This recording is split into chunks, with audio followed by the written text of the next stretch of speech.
الحمد لله الحمد لله نحمده ونستعينه ونستغفره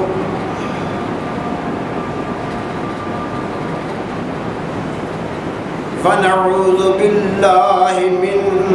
شرور أنفسنا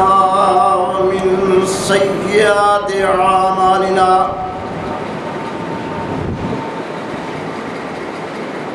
من يهده الله فلا مضل له ومن يضلل فلا هادي له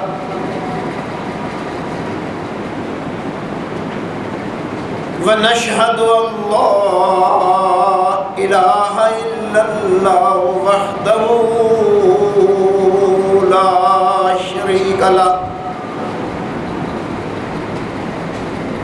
ونشهد أن محمدًا عبده ورسوله أما بعد فإن خير الحديث كتاب الله وخير الهدي هدي محمد صلى الله عليه وسلم وشر الأمور محدثاتها وكل محدثة بدعة وكل بدعة ضلالة وكل ضلالة في النار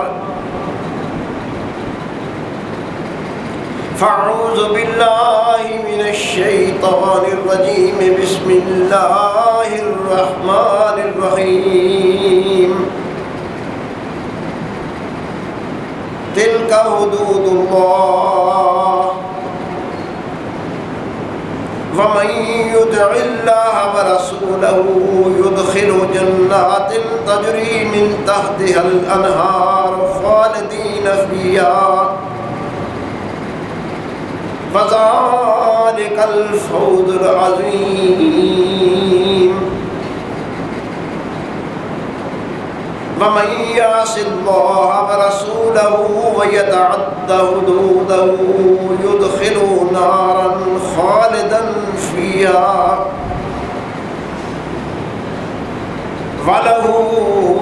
عذاب مهين واللاتي يأتين الفاحشة من نسائكم فاستشهدوا عليهن أربعة منكم فإن شهدوا فأمسكوهن في البيوت حتى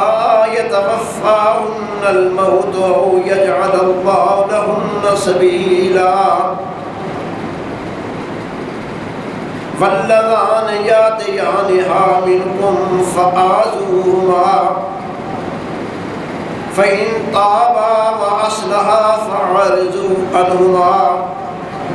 إن الله كان توابا رحيما إنما التوبة على الله للذين يعملون السوء بجهالة ثم يتوبون من قريب فأولئك يتوب الله عليهم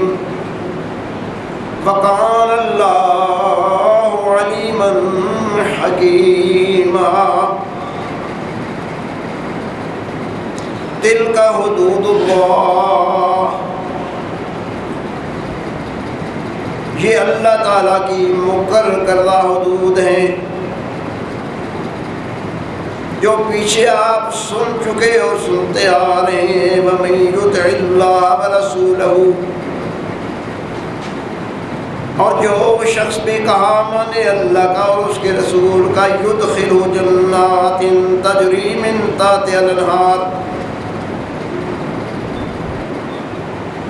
ان کو داخل کیا جائے گا باغات میں کہ ان کے نیچے یا ان کے سامنے نہریں بہ رہی ہیں، خالدین فیہا، ان میں ہمیشہ ہمیشہ رہیں گے۔ وذالک الفوز العظیم، یہ ہے وہ بہت بڑی کامیابی جس کو نصیب ہو گئی۔ ومن یعص اللہ ورسولہ، جو شخص بھی نافرمانی کرے اللہ اور اس کے رسول کی، ویتعد حدودہ، اور تجاوز کر دے اس کی حدود مقرر کی ہوئی سے، یدخلہ نارا، وہ یقیناً داخل کیا جائے گا آگ میں، خالداً فیہا، ہمیشہ رہنے والا اس میں، وَلَهُ عَذَابٌ مُّهِینٌ، ان کے لیے عذاب ہے رسوا کرنے والا۔ وَاللَّاتِي یَأْتِینَ الْفَاحِشَةَ مِن نِّسَائِکُمْ، تمہاری عورتوں میں سے وہ جو آئیں بے حیائی کو، فَاسْتَشْهِدُوا عَلَيْهِنَّ، گواہ کر لو ان پر، أَرْبَعَةً مِّنْکُمْ، 4 آدمی اپنے لوگوں میں سے، فَإِن شَاهِدُوا، پس اگر وہ گواہی دے دیں، فَأَمْسِكُوهُنَّ فِي الْبُيُوتِ، ان کے گھروں میں ان کو پابند کر دو، حَتَّى يَتَوَفَّاهُنَّ الْمَوْتُ، یہاں تک کہ ان کا معاملہ پورا کر دے موت، یجعل اللہ لہن سبیلا، یا اللہ ان کے لیے کوئی اور راہ کھول دے۔ واللذان یاتیانہما منکم، 2 مرد جو آئیں تم میں سے بے حیائی کو، فعاذوہما، بس سزا دو ان دونوں کو، فَإِن تَابَا وَأَصْلَحَا، اگر وہ توبہ کر لیں اور اپنی اصلاح کر لیں، فَعَارِضُوا عَنْهُمَا، تو ان سے منہ پھیر لو، اعراض کر جاؤ۔ إِنَّ اللَّهَ كَانَ تَوَّابًا رَحِيمًا، بلا شبہ اللہ لوٹ آنے والوں کے لیے، توبہ کرنے والوں کے لیے بہت ہی رحم کرنے والا ہے۔ إِنَّمَا التَّوْبَةُ عَلَى اللَّهِ لِلَّذِينَ يَعْمَلُونَ السُّوءَ بِجَهَالَةٍ، یاد رکھو توبہ صرف ان لوگوں کے لیے ہے جو عمل کر بیٹھتے ہیں برا جہالت میں، ثُمَّ يَتُوبُونَ مِن قَرِيبٍ، کر لینے کے بعد وہ جلدی اس بات سے توبہ کر لیتے ہیں، فَأُولَٰئِکَ يَتُوبُ اللَّهُ عَلَيْهِمْ، یہی لوگ ہیں کہ اللہ ان کی توبہ قبول کر لیتا ہے۔ وَقَانَ اللَّهُ عَلِيمًا حَكِيمًا، ہے اللہ علم والا، حکمت والا۔ سبحان ربک رب العزة عما یصفون، وسلام علی المرسلین، والحمد للہ رب العالمین۔ حضرات، یہ اللہ کی کتاب جو آپ کے سامنے ایک تسلسل کے ساتھ بیان کی جا رہی ہے، گزشتہ کئی ایک اس جمعہ کے درس میں ایک ہی مسئلہ زیر بات تھا،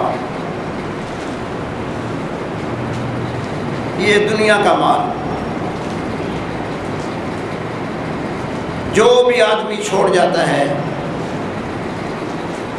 اس کے بعد اس چھوڑے ہوئے مال کو کیسے تقسیم کرنا چاہیے۔ تفصیل آپ سن چکے، بار بار آپ کے کانوں تک اللہ کی یہ بات پہنچائی گئی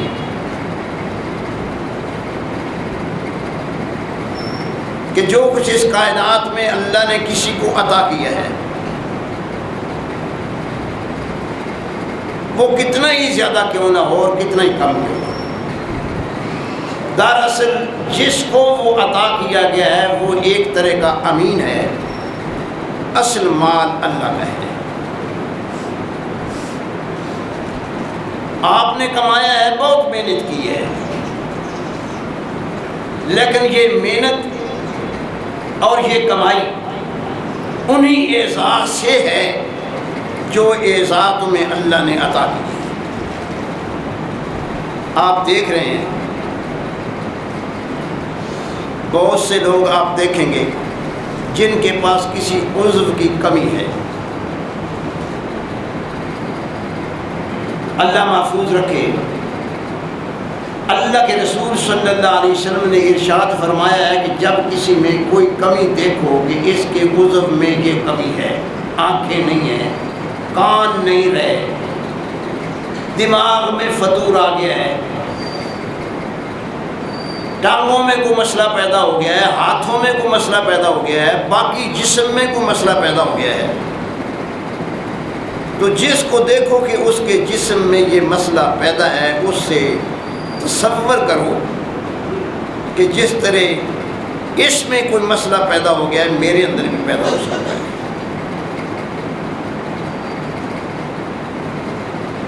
اگر تم نے یہ خیال کیا تو یقیناً اس میں تمہاری بھلائی ہوگی اور تم سنبھل جاؤ گے، اور اس اللہ کے دیے ہوئے اعزاء کا شکر ادا کرو گے کہ اللہ تیرا ہزار شکر ہے کہ تو نے اس عمر میں بھی مجھے آنکھیں دی ہیں، کان دیے ہیں، عقل دی ہے، فکر دی ہے۔ اگر ان میں سے کوئی چیز میرے پاس نہ رہتی تو میرا بھی حال یہی ہوتا جو اس میرے بھائی کا ہے۔ وہ راستہ دیکھنے سے معذور ہے، وہ چلنے پھرنے سے معذور ہے، وہ سننے سے معذور ہے، وہ سمجھنے سے معذور ہے۔ تو یہ سارے اعزاز جس اللہ رب کریم نے تم کو دیے ہیں، اور ان اعزاز سے کام لے کر تم کمائیاں کر رہے ہو، تو اس کمائی کو یہ اللہ کی طرف سے آئی ہے، اللہ کا مال سمجھو، اور پھر اس پر مزید غور کرو کہ بے شمار مال والے تمہاری آنکھوں کے سامنے مال چھوڑ کر چلے گئے ہیں۔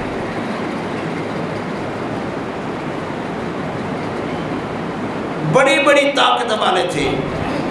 لیکن کوئی کتنا ہی طاقتور کیوں نہ ہو، جب گیا ہے تو اس دنیا سے مال واپس ساتھ لے کے نہیں گیا، مال ادھر رہ گیا اور وہ ادھر چلا گیا۔ اس لیے اللہ رب کریم کی یہ بات ذہن میں اچھی طرح جما لو کہ یہ مال اللہ کا ہے، اور اللہ نے تمہاری امانت میں دیا ہے، تمہیں امین بتایا ہے۔ اس کو خرچ کرتے وقت یہ دیکھو کہ کہاں اللہ نے خرچ کرنے کا حکم دیا ہے اور کہاں سے ہاتھ روکنے کا حکم۔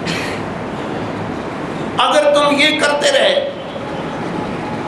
تو تمہاری دنیا بھی سنورے گی، تمہاری آخرت بھی۔ اگر تم نے اس کا خیال نہ کیا، جو تمہاری جیب میں آ گیا، جیسے آ گیا، جس طرح آ گیا، تم نے سمجھا کہ میں اس کا مالک ہوں جیسے میں چاہوں، تو کتنی دیر یہ کر لو گے؟ ایک دن آئے گا کہ سارا مال ادھر رہ جائے گا اور تم کسی اور مقام پر چلے جاؤ گے۔ اسی لیے بار بار اللہ کے رسول صلی اللہ علیہ وسلم نے یہ تفہیم کرائی کہ لوگوں اچھی طرح سن لو اور یاد رکھو کہ تمہارا مال وہ ہے جو تم نے کھا لیا، تم نے پہن لیا، تم نے اللہ کے راستے میں اپنے ہاتھ سے خرچ کرنا ہے۔ ان تین چیزوں پر خرچ کیا ہوا مال، اس لحاظ سے تم نے اپنی بیوی پر خرچ کیا ہے، اپنے بچوں پر خرچ کیا ہے، قوم کے غرباء پر خرچ کیا ہے، اپنے جسم کا حصہ اپنے جسم پر خرچ کیا ہے، اچھا پہنا ہے، اچھا کھایا ہے، اس لیے کہ اللہ نے تمہیں مال عطا فرمایا ہے تو خیر ہے۔ اگر تم کما کر رکھتے رہے کہ ہمارے کام آئے گا، کل یہ ہمارا کام ہے، کل وہ ہمارا کام ہے، ایک دن ایسا آئے گا کہ کام سارے تیرے ختم ہو جائیں گے اور مال ادھر رہ جائے گا، تو ادھر چلا جائے گا۔ اس لیے یہ ارشاد فرمایا کہ یہ مال اگر اللہ عطا کرے تو اس کو اللہ کے حکم کے مطابق تقسیم کرنا ہے۔ آپ سنتے آ رہے ہیں کہ اللہ نے کہا ہے کہ یہ بچیاں بھی تمہاری ہیں، بچے بھی تمہارے ہیں، مال تمہارا ہے، تو اس مال میں بچیوں کا بھی حق ہے اور بچوں کا بھی حق ہے۔ اگر تم نے یہ کیڑا ذہن میں سما لیا کہ یہ بچیاں تو بیگانہ دھاڑ ہوتا ہے، بیگانہ مال ہوتا ہے، یہ تو چلی جائیں گی، لیکن بچے تو ہمارے ہیں، مستقل یہ یہاں رہیں گے، تو میری جائیداد کے یہ وارث ہیں جو مستقل جائیداد ہے، بچیوں کو تو میں نے جاتی دفعہ فارغ کر دیا اپنی جائیداد سے، تو سمجھ لو کہ تم نے ظلم کیا اور اس ظلم کا خمیازہ تم بھگتو گے۔ مال ادھر رہ جائے گا جس کے لیے تم جمع کرتے رہے، وہ تمہارے کام کر نہیں آئے گا۔ بار بار یہ بات باور کرانے کے باوجود میں عرض کرتا آ رہا ہوں کہ یہ ہمارے ذہن میں یہ بات نہیں بیٹھتی، اس لیے کہ اس پر عمل کسی جگہ پر بھی اس طرح نہیں دیکھا گیا جس طرح اللہ نے حکم دیا ہے۔ پھر میں یہ بات زور دے کر کے اس لیے کہتا ہوں کہ بڑے بڑے مفتی، بڑے بڑے قاری، بڑے بڑے قرآن کے حافظ، بڑے بڑے قرآن کے علماء، عالم، جب یہ وقت آتا ہے تو یہ قرآن اسی طرح پڑھتے پڑھتے چلے جاتے ہیں، لیکن عمل کا کوئی مقام ہمیں نظر نہیں آتا کہ یہ عمل کدھر گیا ہے۔ جب قرآن بار بار یہ کہتا ہے کہ اگر تم نے اس کو پڑھا، اس کے مطابق تمہارا عمل نہ ہوا، تو اس کا پڑھنا تمہارے لیے وبال جان بن جائے گا۔ پھر پیغمبر اسلام صلی اللہ علیہ وسلم نے اتنی وضاحت اس کی ہے، بار بار یہ بات تفہیم کرائی ہے کہ قیامت کے روز تمہارے قاریوں کو لایا جائے گا، تمہارے علماء کو لایا جائے گا، تمہارے جاننے والوں کو لایا جائے گا، ان سے پوچھا جائے گا کہ تم کہتے کیا تھے اور کرتے کیا تھے، اور پھر اس وقت ان کو اللہ کے عذاب سے کوئی بچانے والا نہیں ہوگا۔ پھر میں نے مثالیں دے کر تم سے عرض کیا کہ ہم اس زمانے میں دیکھ رہے ہیں، آپ بھی اپنا تجزیہ کر کے دیکھ لیں، میں بھی دیکھ رہا ہوں، ارد گرد بھی دیکھیں کہ کسی بھی انسان کی اولاد میں سے جو بچیاں محبت اور پیار اپنے والدین کو دیتی ہیں، کوئی بچہ ان کے مقابلے میں نہیں دیتا، لیکن یہ خناس ہمارے ذہن میں ایسا بیٹھ گیا ہے کہ جائیداد کا حق صرف بچوں کو ہے، بچیوں کو نہیں۔ پھر میں نے آپ سے گزارش کی ہے کہ ہمارے رواج میں نہیں ہے، سارے کام گھر کی عورتیں کریں گی، لیکن جب عورت کی ملکیت کا مسئلہ آئے گا کہ عورت بھی مالک ایسے ہی ہو سکتی ہے جیسے مرد ہوتا ہے، تو پھر ہمیں سانپ سونگھ جاتا ہے، ہم سنتے ہیں تو پتہ نہیں ہمارے ذہن میں یہ بات نہیں بیٹھتی، یہ کیسے ہو سکتا ہے؟ پھر ملا کی طرف جاتے ہیں، وہ کہتے ہیں کہ عورت کو حق ہی نہیں کہ وہ اپنے خامد کی کمائی سے اپنی مرضی سے خرچ کر سکے، ملکیت میں رکھنا تو دور کی بات ہے۔ پھر مزید ڈیپلی دیکھیں تو وہ کہتا ہے کہ خامد کی مرضی کے بغیر اگر عورت نے خرچ کیا تو اس کے لیے وبال جان ہو جائے گا، جب تک خامد اجازت نہ دے تو عورت مال خرچ نہیں کر سکتی۔ میں ان ساری چیزوں کا بار بار آپ کے سامنے اعلان کر چکا ہوں کہ یہ بالکل جھوٹ ہے، جھوٹ ہے، جھوٹ ہے۔ جس طرح مرد مالک ہو سکتا ہے کسی مال کا، عورت بھی ہو سکتی ہے۔ جس طرح مرد کو حق ہے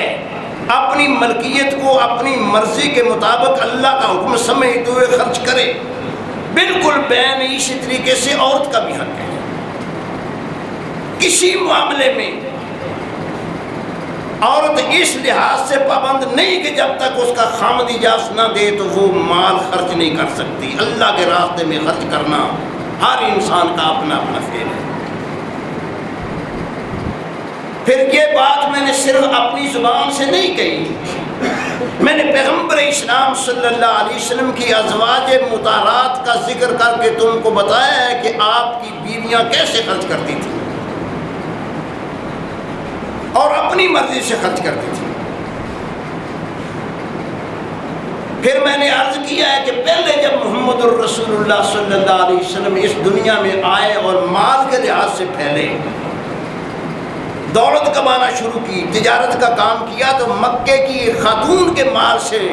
تجارت شروع کی۔ اس کا مطلب یہ ہے کہ نبوت سے پہلے کی بھی جو کام تھے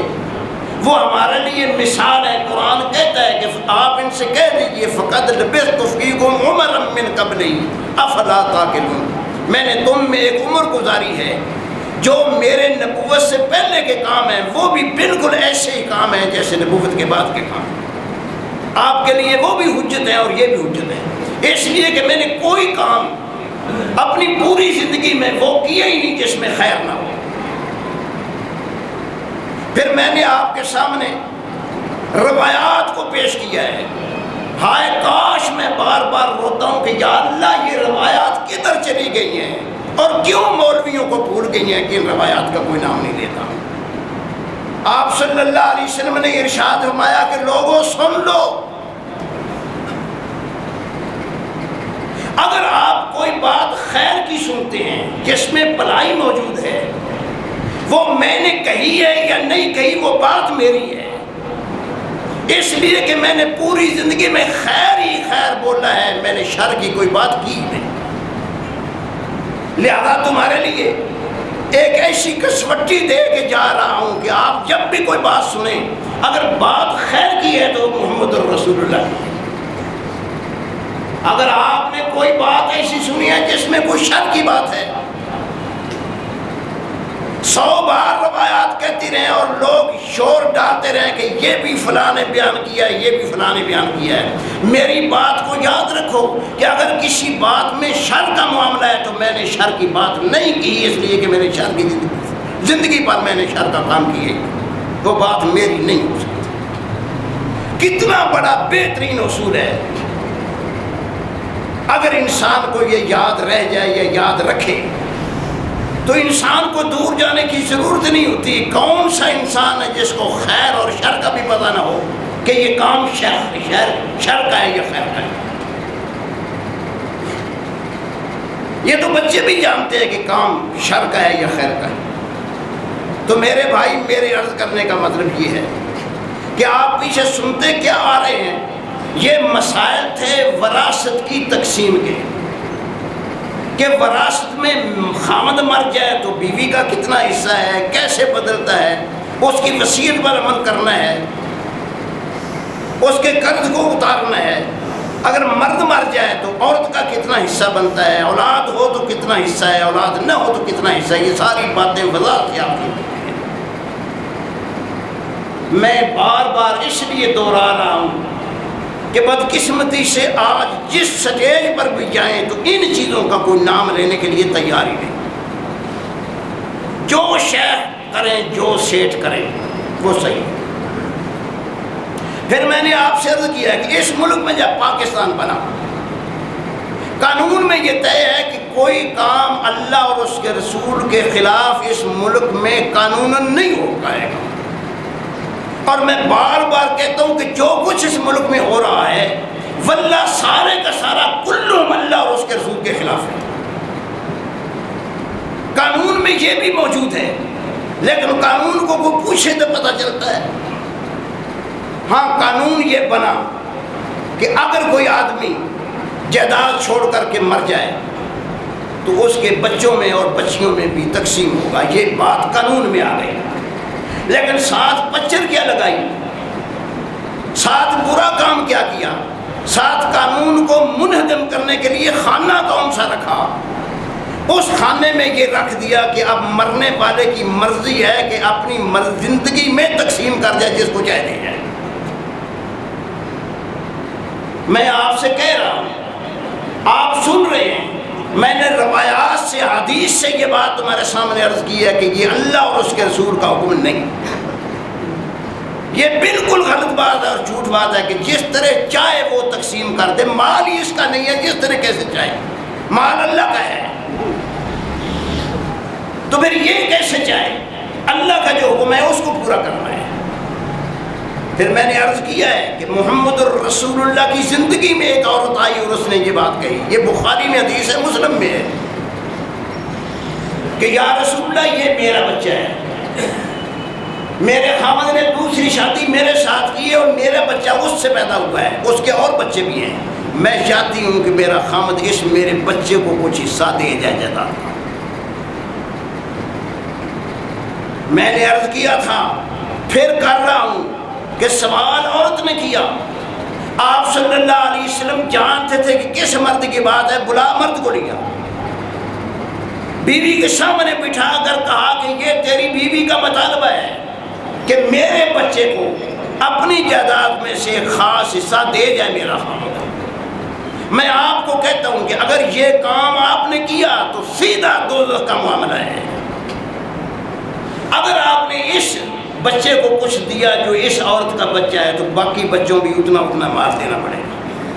بچیوں کا حق بھی دینا پڑے گا اس بچوں کو، ورنہ تیرے بعد مال تقسیم ہو جائے گا تو تقسیم کا معاملہ اللہ نے کر دیا ہے کہ اس کو تقسیم کیسے کرے۔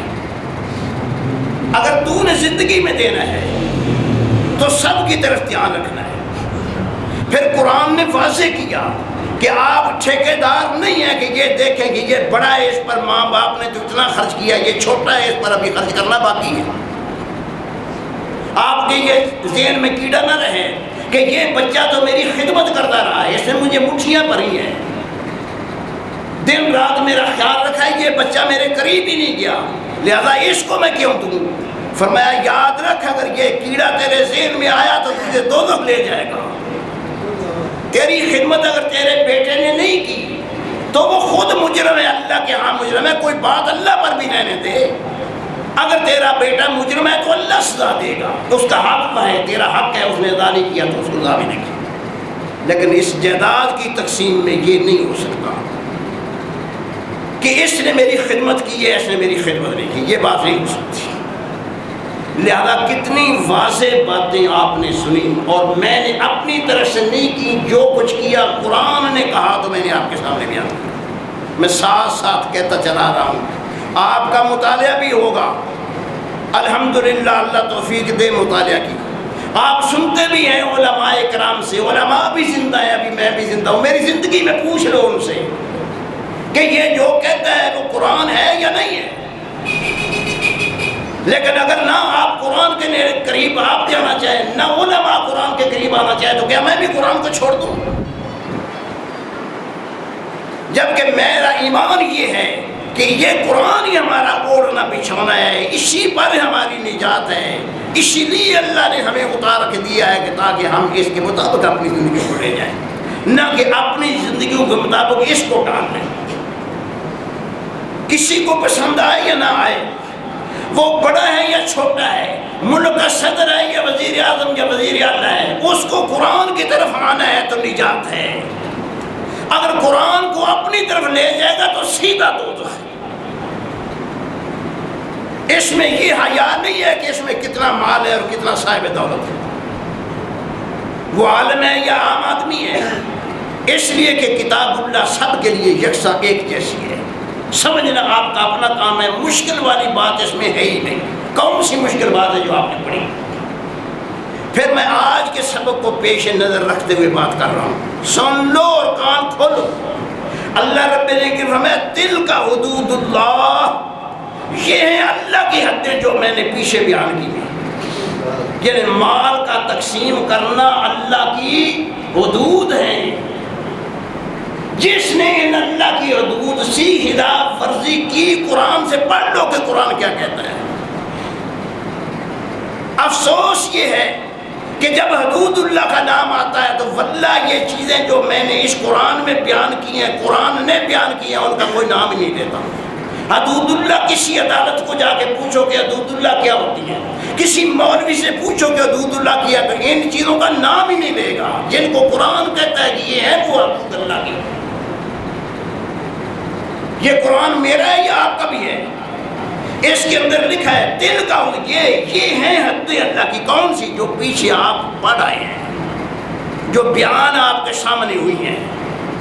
جن میں یہ حصص بتائے گئے ہیں کہ بچی کو کیا ملتا ہے اور بچے کو ملتا ہے، میاں کو ملتا ہے، بیوی کو کیا ملتا ہے، بیوی کا حق کتنا ہے مال میاں کے مال میں، اور میاں کا حق کتنا ہے بیوی کے مال میں۔ یہ ساری چیزیں حدود اللہ ہیں۔ لیکن میں کہہ رہا ہوں کہ ہمارے قانون اسلام کے میں کسی مقام پر بھی ان کا حدود اللہ میں نام نہیں ملتا۔ حدود اللہ وہ ہیں جن کو تعزیرات اسلام کہتا ہے، وہ عورتوں کے مسائل، یہ زنا ہے، یہ چوری ہے، یہ فرق، وہ حدود اللہ میں جائیں گی، ان کا حدود اللہ میں نہ ہی کوئی نہیں دیتا۔ لیکن قرآن نے کتنے واضح الفاظ میں یہ دل کا حدود یہ ہیں حدود اللہ۔ اگر تمہیں سمجھ آئے یا نہ آئے، دل کا حدود اللہ یہ ہے اللہ کی حدیں۔ فَمَن يُطِعِ اللَّهَ، جس نے اللہ کا یہ کہا مانا، کون سا؟ نماز والا، روزے والا، حج والا، زکوٰۃ والا، نہ یہ تقسیم والا، مال کے تقسیم والا، جو ساری زندگی سینے کے ساتھ لگا کے بیٹھے ہو سانپ بن کے کہ اس کو میں اپنی مرضی کے مطابق خرچ کروں گا، یہ میں نہیں جانتا، زمانے میں کوئی بھی نہیں کہتا۔ یہ اللہ فرماتے ہیں یہ ہے حدود اللہ۔ فَمَن يُطِعِ اللَّهَ وَرَسُولَهُ، جس نے اللہ کا یہ کہا ماننا اور اللہ کے رسول کا، يُدْخِلْهُ جَنَّاتٍ تَجْرِي مِن تَحْتِهَا الْأَنْهَارُ۔ ملا یہ تو تمہیں بتائے گا کہ وضو اس طرح ہے، وضو کرنے کا طریقہ ہونا چاہیے، نماز کا طریقہ بتائے گا، پھر اپنا مسلک بھی بتائے گا کہ میرے مسلک کے مطابق ہے نماز تو نماز صحیح ہے، اگر یہ میرے مسلک کی نماز تیری نہیں ہے تو پھر تیری نماز ہی نہیں، یہ بتائے گا۔ لیکن کسی نے یہ بھی کہا کہ تیری نمازیں، تیرے روزے، تیرے حج، تیری زکاتیں کوئی قیمت نہیں پائیں گی جب تو نے ان حدود اللہ پر اللہ اور اس کے رسول کے مطابق عمل نہ کیا۔ ہاں اب چوری ہو جاؤ، ہاں اب آنکھیں بند کر لو، اب کانوں میں جو چاہے دے لو، یہ نہ سنو کہ کیا ہو رہا ہے۔ یہ ہے حدود اللہ۔ اگر ان کو پورا نہ کیا، اللہ اور اس کے رسول کے حکم کے مطابق اس وراثت کو تقسیم نہ کیا، تو فرمایا سیدھا دوزخ ہے۔ تیری نمازوں، تیرے حج اور تیری زکوٰۃ کی کوئی قیمت نہیں رہے گی۔ اگر ان کی قیمت دلوانا ہے تو یہ کام ہے تیرے کرنے کی، زندگی میں ان کو اچھی طرح سمجھ۔ میاں کوئی گل، کوئی بات مبہم ہے کہ آپ کو سمجھ نہیں آئی، میں غلط کہہ رہا ہوں، آپ کا حق ہے کہ مجھے پکڑیں، بار بار میں کہتا ہوں کہ آپ کا حق ہے مجھے پکڑیں، لیکن پکڑیں کیسے؟ ایسے نہیں کہ میں ایک ملا ہوں پکڑ لیں، قانون سے پکڑیں۔ یہ قانون اللہ کی کتاب اور محمد رسول اللہ کا فرمان ہے۔ آپ کہتے تو یہی ہوگی، یہ نہیں مانتا، میں کہتا ہوں واللہ العظیم اللہ کی بات کو نہ مانے تو وہ مسلمان ہی نہیں ہے، تو اسلام کو رکھنا ہے تو اللہ کی باتیں تو ماننی ہے۔ لیکن اللہ کی بات صرف نماز پڑھنا نہیں ہے کہ رفع یدین سے ہو، بغیر رفع یدین سے ہو۔ اللہ کے حکم کے مطابق وراثت کو تقسیم کرنا بھی اللہ کی حدود ہے، اور اس کو اس انداز سے تقسیم نہ کیا تو پھر تیری نماز کی بھی کوئی قیمت نہیں رہے گی، تیرے روزے کی بھی کوئی قیمت نہیں رہے گی۔ میں کہہ رہا ہوں اور آپ سن رہے ہیں، بار بار کہہ رہا ہوں تاکہ آپ کے کانوں تک بات پہنچے، ذہن میں بیٹھے اور میرا تجزیہ کریں کہ یہ غلط کہتا ہے تو مجھے پکڑیں، تاکہ زندگی میں میری اصلاح ہو جائے۔ اگر یہ سمجھے کہ یہ بات کتاب اللہ کی ہے، یہ صحیح کہتا ہے، تو اس کو اپنے عمل میں لائیں۔ اگر آپ نے اس کو عمل میں نہ لایا جبکہ آپ کو پتہ چل گیا کہ حدود اللہ کیا ہے، تو کل اللہ کے ہاں جواب کیا دوں؟ میں خدا کی قسم کھا کہتا ہوں کہ داڑھی نہیں بچا پائے گی، یہ نماز نہیں بچا پائے گی، تیرا روزہ نہیں بچا پائے گا، اس لیے کہ یہ بھی اللہ کا ویسے حکم ہے جیسے وہ حکم ہے۔ تو اللہ کے حکم میں وہ میٹھا میٹھا حق اور کوڑا کوڑا تھو، یہ اسلام ہے؟ نہیں نہیں، تجھے کوڑا لگے یا میٹھا لگے، تجھے ہضم ہو یا نہ ہو، تیرا ذہن قبول کرے یا نہ کرے، تیری چدراہٹ آنے دے ادھر یا نہ آنے دے، لیکن بات اللہ کی ہے، وہ حق ہے۔ اللہ کی بات کو چٹلایا نہیں جا سکتا، اور قرآن کہتا ہے یہ ہے اللہ کی حدود۔ وَمَن يُطِعِ اللَّهَ وَرَسُولَهُ، جس نے اللہ اور اس کے رسول کی باتوں کو مانا، يُدْخِلْهُ جَنَّاتٍ تَجْرِي مِن تَحْتِهَا الْأَنْهَارُ خَالِدِينَ فِيهَا۔ اب نمازوں کا تو جھگڑا اپنی جگہ پر ہے کہ وہ رفع یدین سے ہیں کہ بغیر رفع یدین سے، وہ آمین زور سے بولے گی کہ آہستہ بولے گی۔ میں جو سے پہلے یہ ہے کہ نماز کی حفاظت کرنے والی چیز عمل ہے، اور عمل انسان کا فیلڈ میں دیکھا جاتا ہے کہ فیلڈ میں کر کیا کرے۔ اگر یہ معاملہ ہے کہ منہ میں رام رام، ہاتھ تیرے میں کیا ہے، بغل میں کیا ہے، تیرا ذہن میں کیا ہے، تو چاہتا کیا ہے، پھر معاملہ صحیح نہیں رہے گا۔ اگر منہ میں اللہ اللہ ہے، تیرے عمل سے بھی ثابت ہونا چاہیے کہ ہاں اللہ اللہ ہے۔ ساری دنیا جو کہتی ہے کہتی رہے، لیکن تیرا ذہن وہی مانے، وہی کہے، وہی کرے جو اللہ کا حکم ہے۔ اب یہ اسلام ہے۔ یہ اسلام نہیں ہے کہ جس چیز کو تیرا جی مانے وہ تو اسلام کے مطابق کرے، تمہیں بڑی نیک نکالے، لیکن جہاں تجھے ذرا معمولی تکلیف ہو، تیرے رواج کے خلاف ہو، تو تیرا سر پھٹ جائے کہ میں یہ کیسے کر سکتا ہوں، سارا زمانہ ہے کدھر ہو رہا ہے، میاں زمانہ کر رہا ہے یا نہیں کر رہا ہے، اس کی ذمہ داری یا ٹھیکیداری نہ آپ پر ہے نہ میرے پر ہے۔ زمانے میں کیا کچھ ہو رہا تھا، ہائے اللہ کے رسول صلی اللہ علیہ وسلم آئے، جو زمانے میں صحیح ہو رہا تھا قطعاً مخالفت نہیں کی، وہ ٹھیک جاری رہا، اور جو غلط ہو رہا تھا اس کے بارے میں یہ کہا کہ میں کہہ رہا ہوں یہ غلط ہے، میں ہی نہیں کہہ رہا، میرے سے پہلے جتنے آئے ہیں آدم سے لے کر میرے تک ایک ایک نے یہ کہا کہ یہ بات غلط ہے۔ قوموں نے اس کو تسلیم نہیں کیا، قوموں نے نہیں مانا۔ پھر قرآن نے کہا کہ اے رسول اعلان کر کہ میں کوئی نیا رسول نہیں اور تم کوئی نئی امت نہیں، میں ایسا ہی رسول ہوں جو پہلے میرے سے گزر گئے، تم ایسی امت ہو جائے پہلی امتیں گزر گئی۔ اگر پہلی امتوں نے اپنے رسولوں کی مخالفت کی تو ان پر عذاب آیا، تم نے بھی میری مخالفت کی تو تم پر بھی عذاب آئے گا، لیکن ایک فرق ہے وہ یاد رکھنا، اس لیے کہ وہ جتنے نبی آئے تھے کسی ایک علاقہ کے لیے نبی آیا تھا، کسی ایک قوم کی طرف آیا تھا، کسی ایک برادری اور خاندان میں نبی آیا تھا، لیکن مجھے اللہ نے پوری کائنات کے لیے رسول بنا کر بھیجا ہے۔ میرے بعد وہ عذاب جس کو قیامت کہتے ہیں وہ تو کلہم آئے گا، لیکن باقی عذاب چھوٹے چھوٹے آئیں گے، تمہیں بتاتے رہیں کہ ہم کیا کر رہے ہیں۔ اور اللہ کے رسول نے فرمایا سب سے بڑا عذاب دنیا میں یہ ہے کہ کوئی قوم باوجود اچھے نظریات کے نیچے چلی جائے۔ آج ہم دیکھ رہے ہیں کہ جتنے اچھے نظریات اسلام کے ہیں واللہ کسی دین میں اتنے اچھے نظریات نہیں ہیں، لیکن جتنا پیچھے اسلام ہے اور نیچے نکل گیا ہے اتنا کوئی بھی دنیا میں مذہب اور نہیں ہے۔ اس کا مطلب یہ نہ سمجھے کہ وہ اللہ نے ظلم کر رہا ہے، نہیں، اللہ ہمارے اس عمل کا جواب دے رہا ہے کہ تم کو کہا تھا کہ تم نے ماننا ہے تو اس کے مطابق عمل بھی کیا یا نہیں کیا ہے۔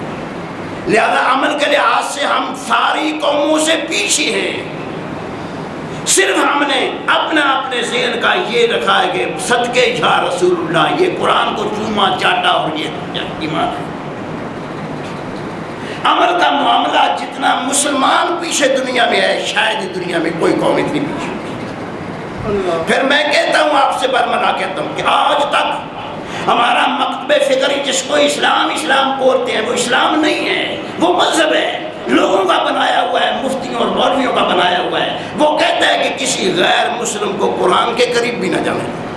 ہائے میں کہتا ہوں واللہ اسلام یہ ہے کہ غیر مسلموں کو پکڑو اور اسلام کی طرف بلاؤ،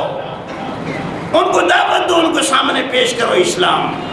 ان اسلام کے اصولوں کو وہ مانیں گے تو تب اسلام ہے، اسلام کے اصولوں کو نہ مانو، اسلام کے مطابق عمل نہ کرو تو اسلام نہیں ہے۔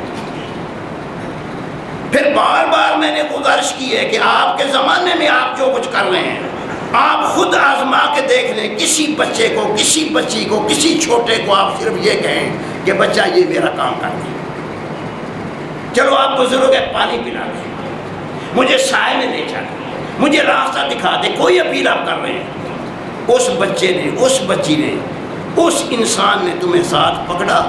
اور تمہاری قرض پوری کر دی، تو میرے منہ میں دعائیں نکلیں گی، لیکن آپ آپ سنتے ہیں کہ وہ کہتا ہے ابو جان آیا، امی جان آئی، بابا جان حاضر، لیکن ایک بار نہیں، دو بار نہیں، بار بار کہتا ہے لیکن اٹھتا نہیں اور عمل نہیں کرتا۔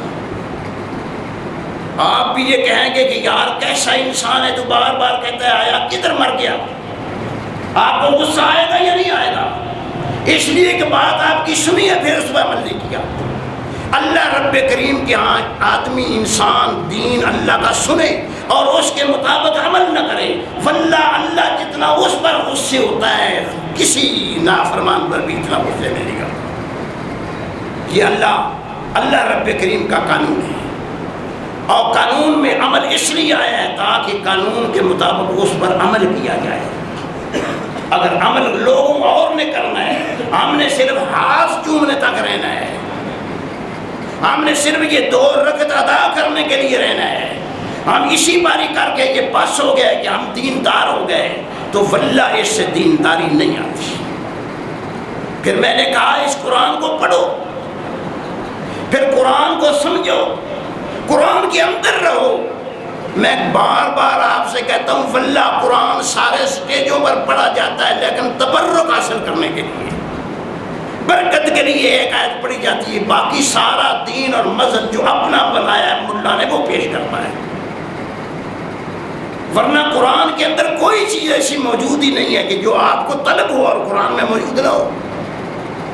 آپ کی زندگی کا ہر کام، ہر لمحہ اس کتاب اللہ میں موجود ہے، بشرطے کہ آپ اس کی طرف آئیں اور اس سے رہنمائی حاصل کرنے کی کوشش کریں۔ لیکن ہمیں سکھا یہ دیا گیا ہے کہ جب ابا جان مر جائیں گے، دادا جان مر جائیں گے، اس کو پڑھیں گے، پڑھوائیں گے اور ان کو بخشیں گے تو ان کا معاملہ سیدھا ہو جائے گا۔ واللہ العظیم یہ اتنا بڑا جھوٹ ہے کہ شاید دنیا میں اس سے بڑا کوئی جھوٹ بولا گیا۔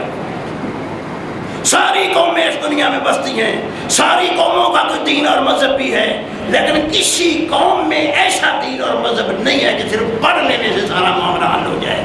ہر دین اور ہر قانون یہ کہتا ہے کہ اس کے مطابق عمل ہو جائے۔ میں نے آپ سے عرض کیا ایک آدمی حفظ کر لے کہ یہ قتل کی سزا موت ہے اور اس پر یہ دفعہ لگتی ہے جس کو 302 کہتے ہیں،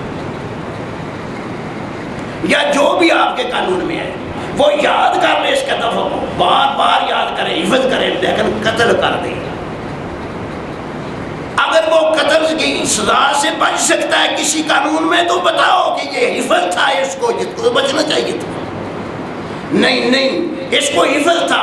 اس کو قتل کرنے سے بچنا چاہیے تھا۔ یہ قانون حفظ کر کے قتل کر گیا ہے، لہذا یہ دوہری سزا کا مستحق ہے۔ اے پیغمبر کی بیویوں، تم مومنوں کی مائیں ہو، تمہاری بہت قیمت ہے اس زمانے کے اندر، اس لیے کہ تم سب کی مائیں ہو، تمہارا درجہ بہت بلند ہے۔ یاد رکھو اگر تم نے اللہ اور اس کے رسول کی نافرمانی کی تو دوہرا عذاب دیا جائے گا۔ قرآن سورہ عذاب کو اٹھا کر پڑھو، نہیں، اگر تم نے اللہ اور اس کے رسول کی نافرمانی کی تو تم پر دوہرا عذاب، اگر تم نے اللہ اور اس کے رسول کی فرمان برداری کی تو تم مستحق ہو، اچھے، تمہیں اجر بھی بہجانا دیا جائے گا، اس لیے کہ تم نے حفاظت کی ہے۔ محمد الرسول اللہ بار بار کہتے رہے کہ بیٹی فاطمہ مجھے بہت پیاری ہے، میرے دل کا ٹکڑا ہے، لیکن یاد رکھ کل عمل کی وجہ سے تو پکڑی گئی تو محمد آپ کو بچا نہیں پائے گا صلی اللہ علیہ وسلم۔ لیکن ہمارے یہاں یہ تخیلان ہے کہ صرف نام لے لیں، چوم لیں تو جنت سیدھا جنت میں ہے۔ کون کہتا ہے کہ جنت نہیں ہے؟ جنت تو ٹھیکیدار ہو گیا، ایک بچہ حافظ ہو گیا، ساری نسل بخشی گئی۔ یہ کس مقام سے دیا آپ کو؟ کہاں سے آئی یہ ساری چیزیں؟ جب قرآن یہ کہتا ہے، بار بار کہتا ہے کہ جو لوگ کہتے ہیں قالوا نشہد انک لرسول اللہ، اللہ کہتا ہے واللہ یعلم انک لرسول واللہ یشہد ان المنافقین لکاذبون، یہ جھوٹے ہیں،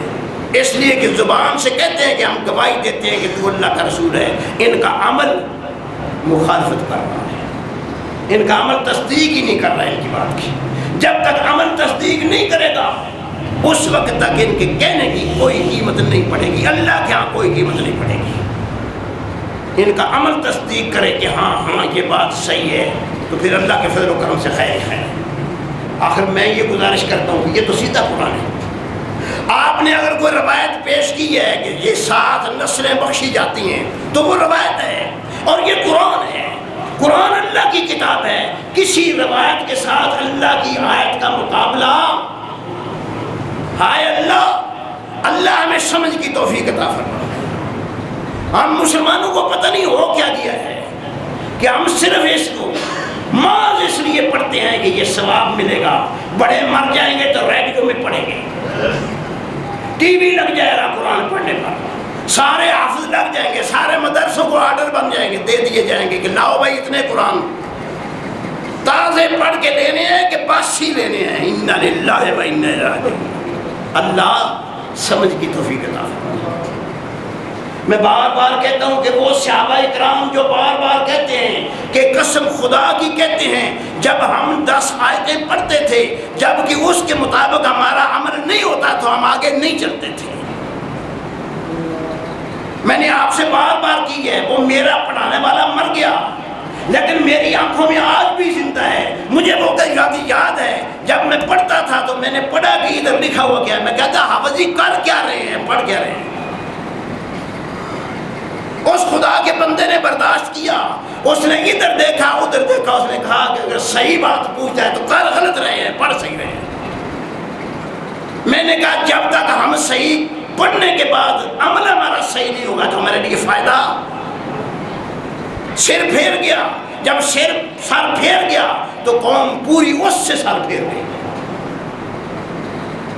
لیکن اللہ اس کی قبر کو بھی ٹھنڈا کرے،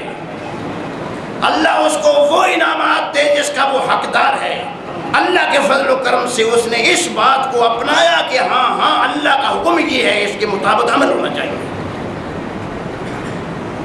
آج صورتحال ہماری بالکل مختلف ہے، نہ مساجد اللہ کی رہی، یہ مساجد تو ان لوگوں کی ہو گئی جو بنا کے بیٹھ گئے ہیں، یہ کہتے ہیں کہ ہماری مرضی ہوگی تو چلے گا ورنہ نہیں چلے گا، ہم چاہیں گے تو مولوی رہے گا، نہیں چاہیں گے تو چلا جائے گا۔ کون ہوتا ہے مولوی جو ادھر آ کے جماعت کرائے گی ہمارا؟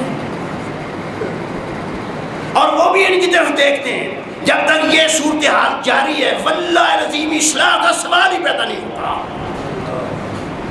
ان کی طرف دیکھ کر کے ڈرنا ہے تو سیدھا جہنم ہے، اللہ سے دیکھ کر کے ڈرنا ہے تو تب معاملہ بننا ہے۔ اللہ کا ڈر یہ ہے کہ اللہ اور اس کے رسول کے خلاف بات نہ ہو۔ آپ کی ذمہ داری یہ ہے کہ ان ٹھیکیداروں کو سمجھاؤ کہ اگر تم نے اللہ کے قانون کے خلاف ورزی کی کل تم بھی پکڑے جاؤ گے، یہ پیسہ خرچ کیا ہوا بھی تم بچا نہیں پائے گا۔ اس لیے آج خرچ کرنے سے پہلے سوچ لو کہ کہاں خرچ کر رہے ہیں اور کیسے کر رہے ہیں۔ میرے بھائی میں جانتا ہوں، الحمدللہ سمجھتا ہوں کہ اس واز کو کوئی واز ماننے کے لیے تیار نہیں، لیکن میں مجبور ہوں اس لیے کہ قرآن کھلا ہے، جو یہ کہتا ہے اس کو بیان کرنے پر مجبور ہوں۔ میں دعا ہی کر سکتا ہوں کہ اللہ مجھے بھی عمل کی توفیق عطا فرمائے، آپ کو بھی۔ آج کے سبق کا ماں اصل سن لو۔ اللہ فرماتے ہیں تل کا حدود اللہ، یہ ہے اللہ کی حدود جو آپ پیچھے پڑھتے چلے آئے ہیں، جو اس مال کو تقسیم کرنے کی حدود ہیں کہ تمہارا کیا حق ہے، تمہاری بیویوں کا تم پر کیا ہے، تمہارے مال میں ان کا حق کتنا ہے، ان کے مال میں تمہارا حق کتنا ہے۔ یہ ساری چیزیں دل کا حدود اللہ، یہ ہیں اللہ کی حدود۔ اور یاد رکھو وَمَن يُطِعِ اللَّهَ